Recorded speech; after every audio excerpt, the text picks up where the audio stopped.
নমস্কার বন্ধুরা, চৈতালির হেসেলে আপনাদের সবাইকে অভিনন্দন। আজ আমি কাঁচা আমের আমসত্ত্বের রেসিপিটা নিয়ে এসেছি। কিভাবে তৈরি করছি তাহলে আসুন দেখে নিই। এখানে আমি 4টে কাঁচা আম নিয়েছি। কাঁচা আমটাকে খুব ভালো করে ধুয়ে পরিষ্কার করে রেখেছি।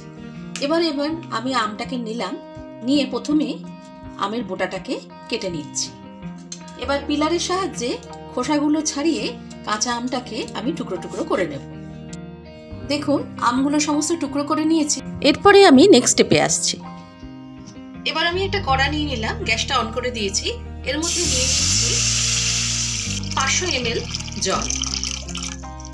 এবার যে কাঁচা আমটাকে টুকরো করে রেখেছিলাম সেই টুকরো করা আমগুলো আমি জলের মধ্যে দিয়ে দিলাম। দিয়ে হাই ফ্লেমে আমি আমটাকে খুব ভালো করে সেদ্ধ করে নিচ্ছি। দেখুন, 10 মিনিট ধরে আমটাকে আমি খুব ভালোভাবে হাই ফ্লেমে রেখে সেদ্ধ করে নিলাম। আমটা খুব ভালোভাবে সেদ্ধ হয়ে গেছে। এরপরে আমটাকে আমি একটা ছাঁকনির সাহায্যে ছেঁকে ওর পাল্পটাকে বের করে নেব। এবার আমি একটা বাটি নিয়েছি, বাটিতে একটা ছাঁকনি রেখেছি। এবার এই আমের সেদ্ধ অংশটাকে আমি এই ছাঁকনির মধ্যে দিয়ে ওর পাল্পটাকে খুব ভালোভাবে বের করে নিচ্ছি। আমটাকে সেদ্ধ করার পর আমের থেকে পাল্পটা আমি বের করে নিয়েছি। এরপরে নেক্সট স্টেপে আসছি। আমের পাল্পটাকে আমি কড়ার মধ্যে ঢেলে দেব। মাছটা কিন্তু আমি মিডিয়াম ফ্লেমে রেখেছি। এবার আমি এর মধ্যে চিনি দিয়ে দিচ্ছি 1 কাপ। আমটা কতটা টক সেই বুঝে চিনিটা দিতে হবে। আমি এখানে 1 কাপ চিনি দিলাম। আপনারা আমের টকের ওপর নির্ভর করবে চিনির পরিমাণটা কত পরিমাণে দেবেন। এবার আমি চিনিটা খুব ভালো করে আমের এই পাল্পটার সঙ্গে মিশিয়ে নিচ্ছি। আঁচটা কিন্তু এখানে একদম মিডিয়াম ফ্লেমে রাখা আছে। যতক্ষণ না চিনিটা ভালোভাবে পাল্পের সঙ্গে মিশছে ততক্ষণ আমি এই হাতাটা দিয়ে সমানে নাড়তে থাকছি। দেখুন, চিনিটা খুব ভালোভাবে মিশে গেছে। এবার আমি এর মধ্যে একটু গ্রিন ফুড কালার দিয়ে দিচ্ছি। যেহেতু কাঁচা আমের করছি সেই জন্য গ্রিন ফুড কালার 2-3 ড্রপ দিয়ে দিলাম। আর দিচ্ছি চিলি ফ্লেক্স 1 টিস্পুন।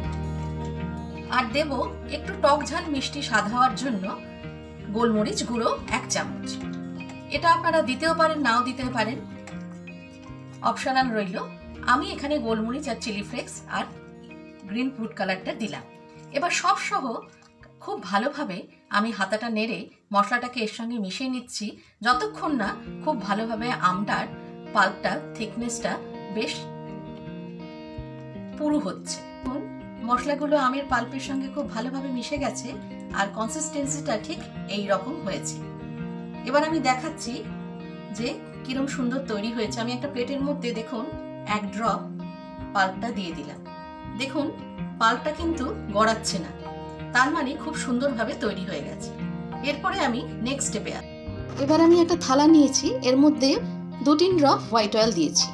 এবার খুব ভালোভাবে ব্রাশ করে দিচ্ছি থালার মধ্যে।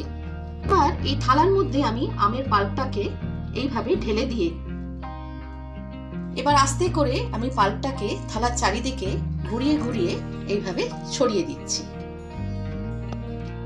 যাতে খুব ভালোভাবে চারিদিকে ছড়িয়ে যেতে পারে। এই অবস্থায় আমি থালাটাকে রোদ্দুরে একটা গোটা দিন রেখে দেব। একটা থালা রেখে এই আমের এইটাকে রেখে দিলাম থালার মধ্যে, দিয়ে ঝুড়ি চাপা দিয়ে রোদ্দুরের মধ্যে রেখে দিচ্ছি 1 দিনের জন্য। 1 দিনে রোদ্দুরে রাখার পরে আমি থালাগুলোকে সব তুলে নিয়ে এসেছি। এবার আমি কেটে দেখাচ্ছি কিরকম সুন্দর তৈরি হয়েছে।